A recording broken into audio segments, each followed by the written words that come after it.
Hello friends, আমি সুস্মিতা। আমার channel জানাই সবাইকে ওয়েলকাম। চলো আজকে আমার বোনের বিয়ে।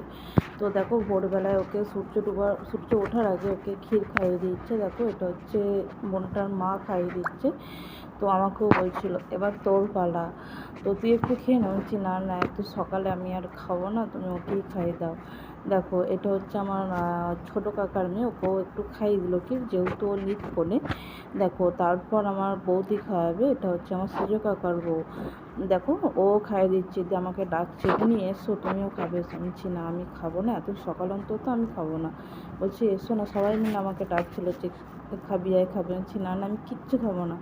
দিয়ে মেজো কাকিমা বলছিল একটা মিষ্টি অন্তত খাও। আমি না আমি কিচ্ছু খাবো না, এত সকালে আমি কিচ্ছু খাবো না, তুমি ওকে কী খাও। দিয়ে বৌদি বলছে তুই খাওয়া হচ্ছে, তুইও খা, তুইও ওকে খাওয়া, আর তুই খা। দেখো আমার বৌদি খাইয়ে দিচ্ছে ওকে। আর আমাদের সকালবেলা ভোরবেলায় কী বলো তো, ক্ষীরটা হচ্ছে পায়েসের মতো, আর মিষ্টি ফিষ্টি অনেক কিছুই দেয়। দেখো ওদের শুধু মিষ্টি আর পায়েস দিয়েছে, ওটাকে বলে ক্ষীর খাওয়ানো।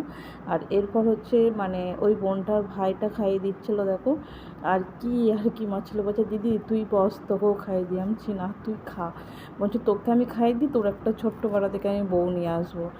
দেখো ভাইটাও খাইয়ে দিচ্ছে। দেখো এবার ক্ষীর খাওয়ানোর পর এখন যতক্ষণ না গায়ে হলুদ হবে ততক্ষণ কিছু কিছু খেতে পারবে না। এবার কেউ যদি লুকিয়ে খায় সেটা হচ্ছে আলাদা ব্যাপার, নিয়ম অনুপাতে ততক্ষণ কিছু খেতে পারবে না। দেখো ভিডিওটা ভালো লাগলে লাইক কমেন্ট অন্তত শেয়ার করবেন, ওকে।